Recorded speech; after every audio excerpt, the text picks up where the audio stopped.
Thank you so much for staying with KTS, and of course, welcome back to the Straight Talk program. For your feedback and comments, send them through the number on your screen. My guest today in the show is Mr. Kimani Wanjohi. Mr. Kimani Wanjohi was an aspirant in the Jubilee nominations and of course unfortunately lost, and he has cited misappropriations in the entire process. So we are continuing with the show. Stay right with the program. So Mr. Kimani Wanjohi, before we went for a break, you were mentioning what you could have done to Huruma residents, and you mentioned water. How could you have handled the issue of water? Because it's a great challenge to those residents. We've been talking with the county government. We've been engaging with them. We did understand that the water kit in Huruma gets like 6 million shillings per financial year. Okay. It gets 6 million, clearly 6.5 million. And that money we've not been able to know where it goes. To me, there's still integrity issue to that water kitty thing. But to me, what I would have done with the money, first of all, the types that we have in Huruma, they are up to date. That's why we are having the problem of water. We are being told that the tap they doesn't support the pressure that is needed to carry out water to the Huruma.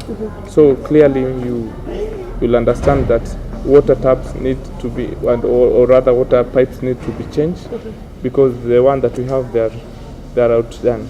Okay. Yeah. So tell me, because again Huruma ward is one of the wards that many perceive, just in quotes for lack of a better word, as a poverty-stricken area. Yeah, it has some poverty levels in that place. So what could you have done to ensure that at least you empower the lives of these people? Again, Huruma ward, I said, is a complicated ward. We have Huruma estate and we have the urban. The Huruma estate, most of them, let me say, they are poverty-stricken. We have a lot of ghettos in there. We have Kingongo. That is the biggest, I think, ghetto slum in US Nigishu currently.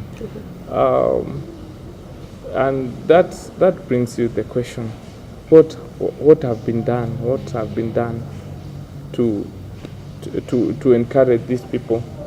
Maybe have some kind of earnings. And we've seen that we have been having some kind of projects, and the project that we've been having in the Osingishu County, they don't touch the people of Huruma. I'll give you an example. We have the Inua Mama na Kuku. That one was intended for the rural areas. We had the Inua Kijana na Eka. Huruma Estate, we don't have any acre, we don't have any land for agriculture.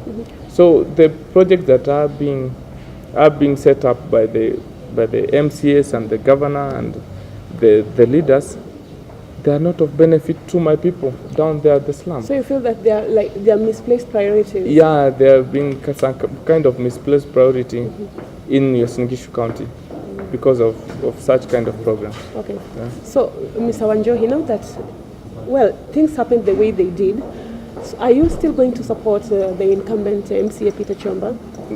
The incumbent Peter Chomba? That is if he gets the seat. But as we say, that Osingishu County is a hotly contested area, meaning that whoever clinched the nomination, if I use that term, whoever clinched the nomination ticket is probably maybe the one who is at the forefront of clinching the whoever clinched the nomination ticket. Yeah. You know, there's still a long way to go.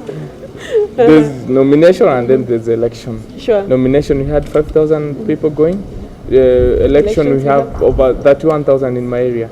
So there's still a long way to go, but if he clinches the seat in August, I'll support him. But for now, I opt out of it. I'm not supporting any candidate for Huruma ward seat.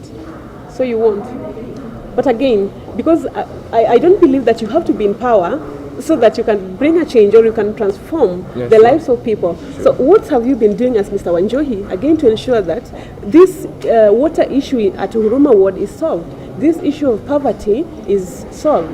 Have you been working together with the incumbent MCA now that is still there, or the relevant stakeholder, just to see on how to improve this area? No, we've not been working with the MCA because we've been opponents. Enemies? Not enemies, opponents. I've not been working with him, though I've been working with the county officials, with the other administrator, and the MP. The MP was there. The incumbent, that is Mheshimiwa Busine, to ensure that we change the life of the people in there. We have a club, a football club, that's supporting talent. I also have empowered youths with job.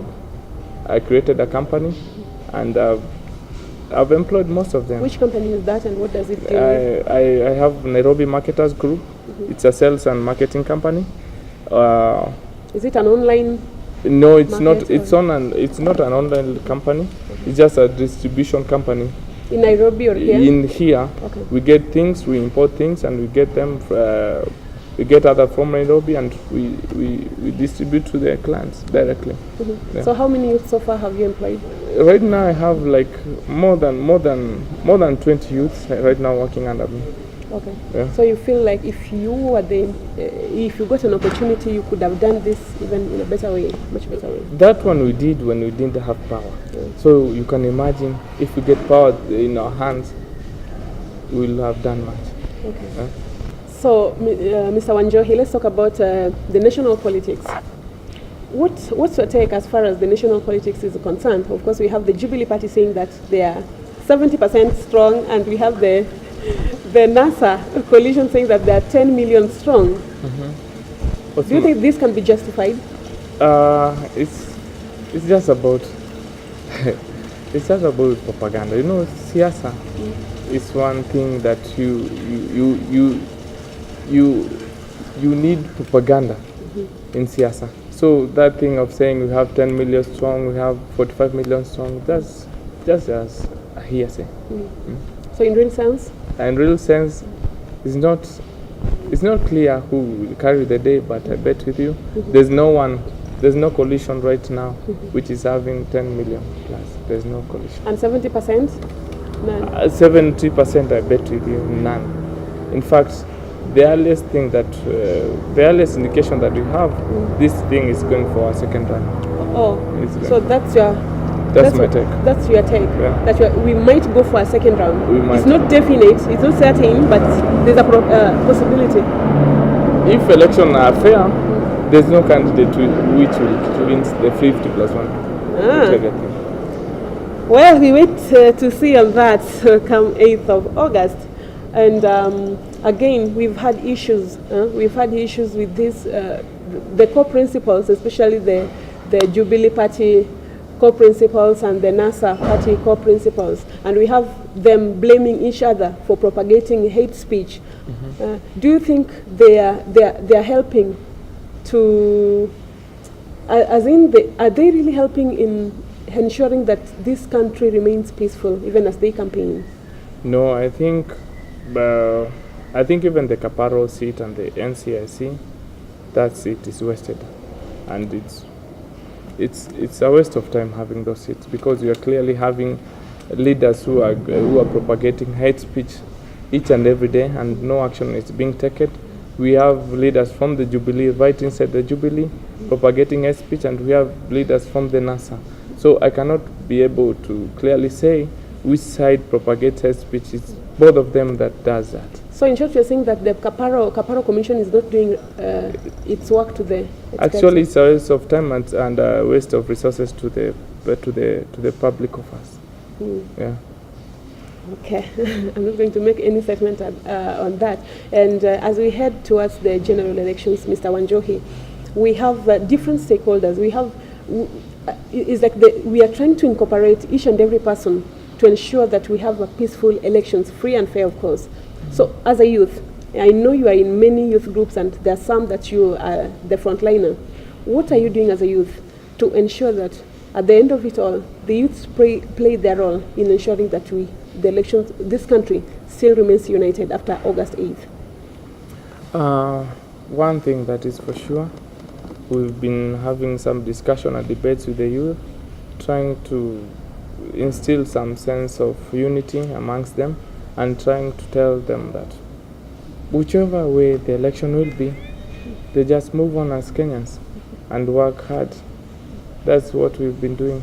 We're also having some kind of football thing and games that will unite the youth in ensuring them that the feeling of being united is being instilled in them. So how will the football teams help in? Yeah, it's not even the football team. Some games earlier on we had rugby. Last week we had with Moshimio Buzeki rugby tournament. That carries them on board, and it carries all tribes together. So we can be able to have a conversation while they're having their games, and after the games we will still have some kind of conversation and debate, telling them that it's not about fighting for your tribe or fighting for your leader. It's about being united and fighting the cause and fighting for your dream. Okay. Yeah. So apart from politics, Mr. Wanjohi, what else do you do? What else do I do? I'm a businessman. Let me say I'm just a businessman. You're a business person, Yeah. full-time? A full-time business person.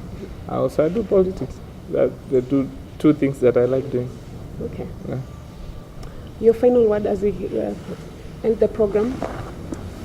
My final word, resident of Huruma Ward. My name is Kimani Wanjohi. I opted out of the Huruma Ward after our papers went missing.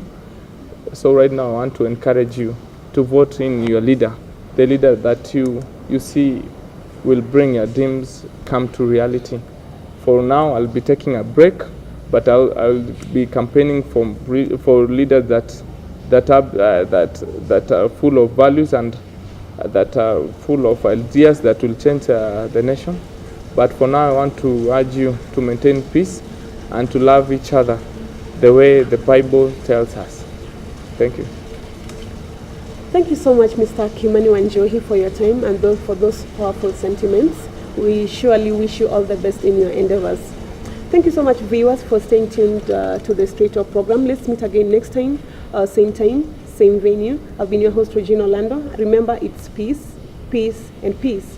Kenya will still remain a country after the August 8th general elections. God bless you.